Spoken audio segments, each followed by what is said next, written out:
जय हिंद दोस्तों। जरा एक पल के लिए सोचिए कि आपका फोन आपकी हर एक हरकत पर हर पल नजर रख रहा हो और सबसे बड़ी बात, आपके पास उसे रोकने का कोई तरीका ही ना हो। आज हम एक ऐसे ही सरकारी प्रस्ताव पर बात करने वाले हैं जो यही सवाल खड़ा करता है।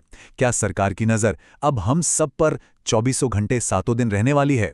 तो याद होगा, अभी हाल ही में संचार साथी ऐप को लेकर काफी हंगामा हुआ था और सरकार को अपने कदम पीछे खींचने पड़े थे। लेकिन लगता है कि कहानी वहीं खत्म नहीं हुई। अब एक और उससे भी बड़ा प्रस्ताव सामने आया है। एक ऐसा प्रस्ताव जिसके तहत आपके और मेरे फोन का जो जीपीएस ट्रैकर है ना, मतलब हमारी लोकेशन बताने वाला सिस्टम, वो कभी बंद ही नहीं होगा। जी हाँ, वो हमेशा ऑन रहेगा। तो चलिए सबसे पहले ये समझते हैं कि आखिर ये प्रस्ताव है क्या चीज़। देखिए, ये कोई छोटा मोटा सॉफ्टवेयर अपडेट नहीं है। असल में ये सभी स्मार्टफोन में एक अनिवार्य, मतलब कंपल्सरी, हमेशा ऑन रहने वाला लोकेशन ट्रैकिंग फीचर लगाने की बात कर रहा है। और इसका सबसे चौंकाने वाला पहलू ये है कि हम और आप, मतलब यूजर्स के पास इसे बंद करने का कोई ऑप्शन, कोई विकल्प ही नहीं होगा।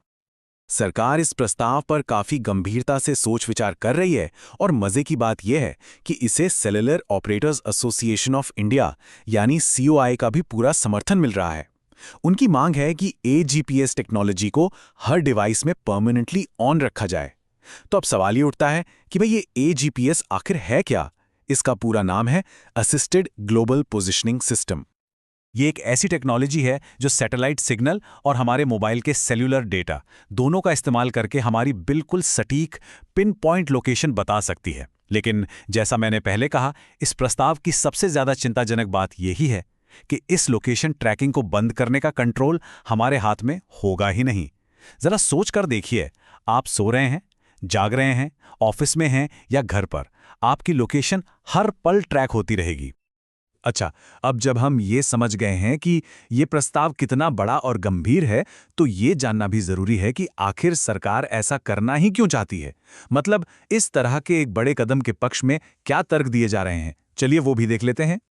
सरकार की तरफ से देखें तो मुख्य रूप से दो बड़े तर्क सामने रखे गए हैं। पहला और सबसे बड़ा तर्क है राष्ट्रीय सुरक्षा का। दलील यह है कि इससे देश के लिए जो संभावित खतरे हैं, उन्हें ट्रैक करने और रोकने में बहुत बड़ी मदद मिलेगी। और दूसरा तर्क हम जैसे आम नागरिकों से जुड़ा हुआ है कि इससे अगर किसी का फोन खो जाए या चोरी हो जाए तो उसे ढूंढना बच्चों का खेल हो जाएगा, एकदम आसान। लेकिन जैसा कि हर सिक्के के दो पहलू होते हैं, इन तर्कों के बावजूद इस प्रस्ताव ने एक बहुत बड़ी बहस छेड़ दी है। टेक्नोलॉजी के बड़े बड़े जानकारों से लेकर दुनिया की सबसे बड़ी कंपनियां तक इसके विरोध में खड़ी हो गई हैं। आइए अब जरा ये जानते हैं कि उनकी चिंताएं आखिर हैं क्या। और यहीं पर इस प्रस्ताव का सबसे बड़ा विरोधाभास, सबसे बड़ा कंफ्यूजन सामने आता है। जो टेक्नोलॉजी सरकार को सुरक्षा के लिए जरूरी डेटा देगी, वही टेक्नोलॉजी आम लोगों के लिए एक बहुत बड़ा सुरक्षा का खतरा भी बन सकती है। मतलब, ये एक दो-धारी तलवार की तरह है, जिसका इस्तेमाल अच्छे के लिए भी हो सकता है और बुरे के लिए भी। इसके जो खतरे हैं वो कई तरह के हैं। एक तरफ तो फोन की बैटरी पर इसका बहुत बुरा असर पड़ेगा, वो जल्दी खत्म होगी। डिवाइस की लाइफ भी कम हो सकती है। लेकिन इससे भी बड़े खतरे हैं। आपकी आदतों, आपकी जीवन शैली की पूरी प्रोफाइलिंग की जा सकती है। सोचिए, हैकर्स किसी की भी रियल टाइम लोकेशन जानकर उसका पीछा कर सकते हैं, उसे नुकसान पहुंचा सकते हैं। और कंपनियां तो हैं ही, वो इसी डेटा का इस्तेमाल आपको लगातार टारगेटेड विज्ञापन दिखाने के लिए कर सकती हैं। और ये चिंता सिर्फ प्राइवेसी की बात करने वाले लोगों तक ही सीमित नहीं है। इंडस्ट्री के जो सबसे बड़े नाम हैं ना, एप्पल, गूगल, सैमसंग, जिन कंपनियों ने ये फोन बनाए हैं, वो खुद इस कदम का खुलकर और जोरदार विरोध कर रही हैं। अब इस स्लाइड में जो बात कही गई है वो बहुत दिलचस्प है। ये इंडस्ट्री का एक बहुत ही शक्तिशाली तर्क है। उनका कहना है कि इस तरह की अनिवार्य डिवाइस लेवल की निगरानी, मतलब सीधे फोन के हार्डवेयर लेवल पर ट्रैकिंग, पूरी दुनिया में कहीं नहीं होती।